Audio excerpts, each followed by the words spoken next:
Alright everyone, we start off today talking about the America First Caucus debacle from the other day, the idea of Anglo-Saxon heritage and values and so forth, my thoughts on this. First and foremost, there will be a pinned comment if you're watching this video on YouTube. Keep in mind, I make 2 videos every day on the other 4 platforms that'll be linked there. You can also go into the description of the video as well, and all of those sites are there. That's because I'm trying to prioritize other sites that don't algorithmically demote everything that I do. I think it's only fair, and YouTube doesn't reward you for making more than a video or 2 a day anyway. It actually demotes you more if you make more content. Workhorses on the site, be warned, you should just wrap everything up into one stream. It's far more effective. Anyway, there are 2 links in the description here.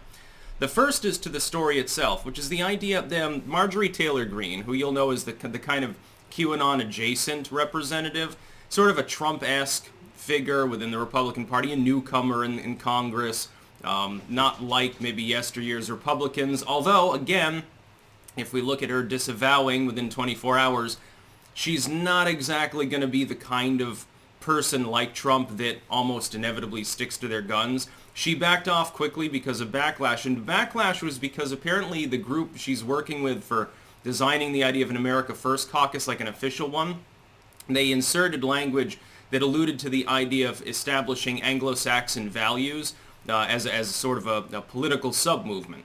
Now, what's the problem with that? We've got a congressional black caucus, a congressional Hispanic caucus, a women's caucus, log cabin Republicans, gay caucus, stuff like that. It's interesting.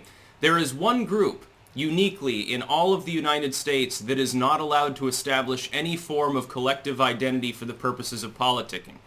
By the way, this is similar to unions. It's funny, the Democrats are desperately trying to avoid this one particular group from effectively politically unionizing. It's the same thing now, isn't it? And this is, by the way, why I wouldn't give a fuck about an Anglo-Saxon value caucus, because it do the same thing all other caucuses and unions do, which is not represent those people that it claims to care about. Let's use some examples. Has the Congressional Black Caucus uplifted a single black inner-city community? No. No, fuck that. They don't give a fucking shit about that. They use them as voting leverage, basically. What this would devolve into is basically people saying, well, we're tired of all these ideological attacks on white people. Vote for us and we'll change things. And then they won't change anything. This is the way politics works in D.C. It's a bunch of horse shit. So yeah, don't expect government to do it. Do it yourself. You know, if you're worried about white values, Anglo-Saxon values, okay, well then express them.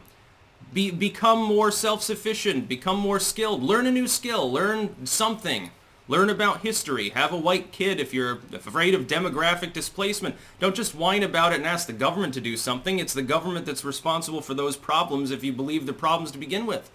It's government policy, and it was led, by the way, initially, you know, back in the 60s when the Immigration Act was changed. Who was voting for it? It's like 95% white people. So yeah, they're really gonna represent you this time though. This caucus will be different. So I do oppose the concept of bothering to establish such a caucus. My main problem though is with the fact that people are like, well, the Anglo-Saxons are evil. No, we're not allowed to have those values. Okay, so if someone were to say, well, we want to reform the United States to have like traditional black values, some people might raise an eyebrow and say that sounds a little kooky, but nobody would react with such visceral hate. Anyway, we've got one of our hysterical friends here, the pastor, Bishop talbertswan. I think he had the most frenetic hot take. So I'm going to go through this and refute him. Specifically, because, you know, he's a bigot, I guess. You know, doesn't like white people, I suppose, considering what he's saying here. Here are some Anglo-Saxon political traditions, according to Bishop talbertswan. Genocide. Okay, well, we'll take this point by point. Pol Pot wasn't white. Mao wasn't white. What are you talking about? Stalin was like, wasn't he an Armenian or something like that? I guess he was sort of Eurasian in ethnicity. No, a lot of the great dictators and killers throughout time have been, believe it or not Anglo-Saxon. The initial killing of all of the so-called natives as well, like in the Caribbean and shit, okay, those were Spaniards and people from Portugal. This wasn't people from England or Germany. In fact, most of the genocide, you could say, throughout history, broadly, I mean in the New World sense, broadly from the Hispaniola sort of thing, in the Old World, broadly East Asia, by and large. The idea of genocide is a modern invention anyway. Before, they would just call it conquest, and they didn't see anything wrong with it. Usually they said, well, our God wills it. God, Deus Vult, God wills that we overrun these people.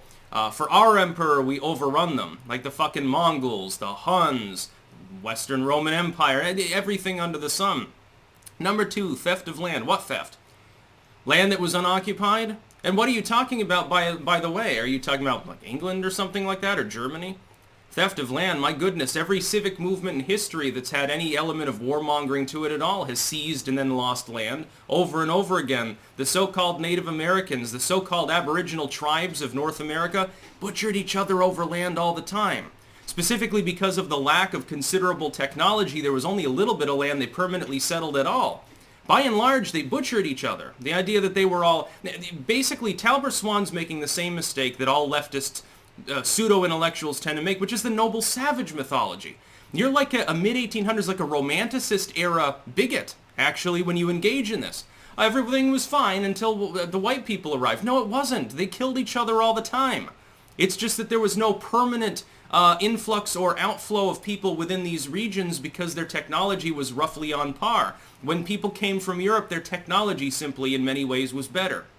So they had irrigation and pumps and these cannons and shit like that. It was a little bit different than fighting with, literally bows and arrows and spears. That's the only difference, and that's the only reason that you're salty about it. Number 3, slavery. That institution that was fought over and ended by, I believe, white people in the sense of the United States, by and large, under a white president. White people fighting, by and large, other white people. Slavery in the old Anglo-Saxon world, I think by that time it already ended anyway for several centuries. It continues to this day.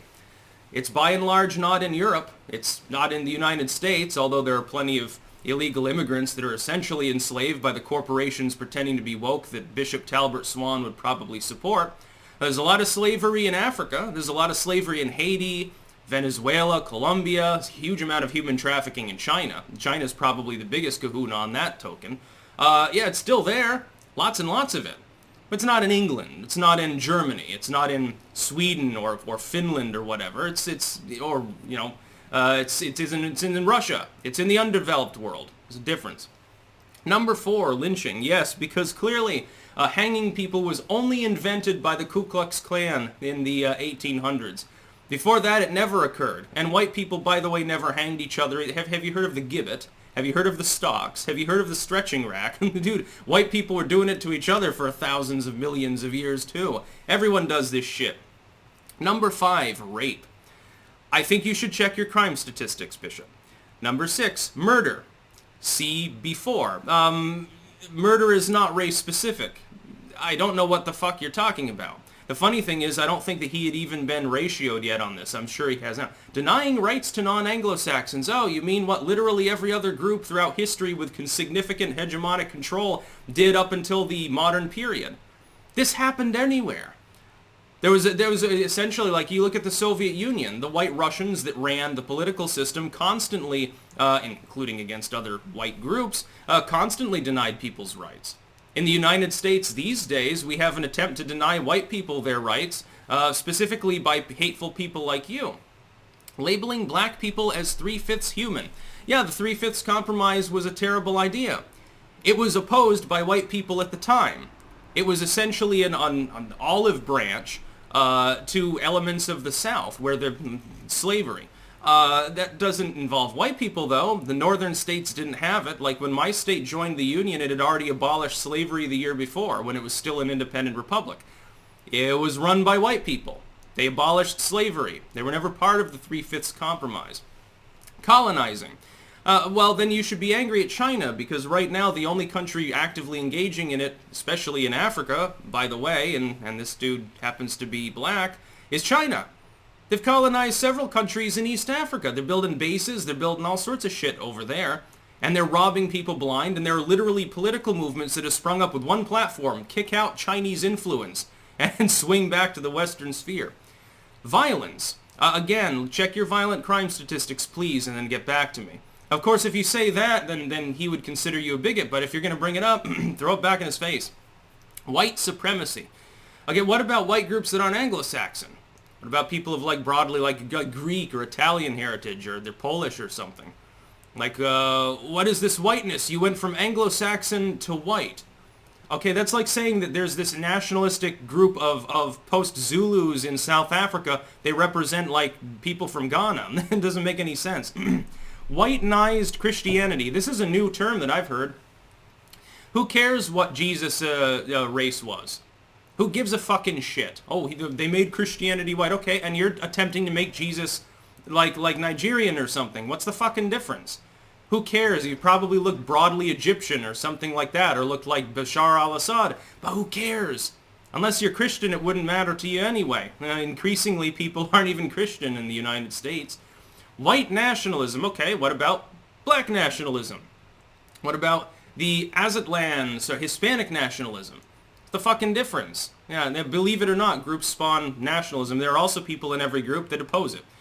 Burning and bombing black churches. Yeah, okay. That does happen. I think you'll find that there are also white churches that get bombed and attacked. Right now, it seems that like BLM and groups like that are the primary arsonists in the country. Again, what are you fucking talking about, dude? So there's a brief refutation of everything that he's saying because none of it makes any fucking sense. The funny thing is Twitter will let him post that, but if you were to say like, oh, these are black traditions, and he had a racial spew there, you'd be banned. It's interesting how there's no repercussions, but again, only if it's aimed at one singular group. It has to be aimed at people who are broadly white or some white subgroup. But preferably one that's more on the white side, like Swedes or Anglo-Saxons. If it's somewhere in the middle, if it's some admixed group, then Twitter cares a little bit less. Interesting how they have such moronism on their platform. But this comes from the left. It comes from idiots. And then Marjorie Taylor Greene shot herself in the foot, essentially, on this issue. You should have stuck to your guns and said, well, what's wrong with the Anglo-Saxon traditions thing?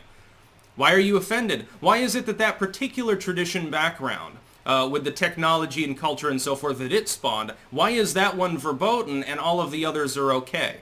Like if you said, well, I'm celebrating my Turkish heritage, I'm celebrating my Kamchatkan heritage or something. I want a government that more closely resembles, I don't know, Peruvian values. It wouldn't be considered it might be considered a bit odd, but it wouldn't be considered offensive. Nobody would shake their heads and whine and faint and clutch their pearls. Oh my God, I've got to disavow. Half the Republican Party comes out initially and says, well, I disavow this. I don't stand for this. This is racism. This is evil.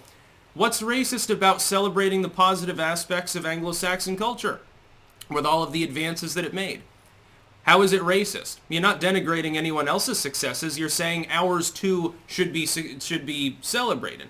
Again, I don't consider myself broadly, first and foremost, well, I'm an Anglo-Saxon. This is my heritage. Let me go get my javelin and my chainmail or something like that. That's kind of LARPing. And again, a caucus wouldn't actually represent those values. It would be a grift.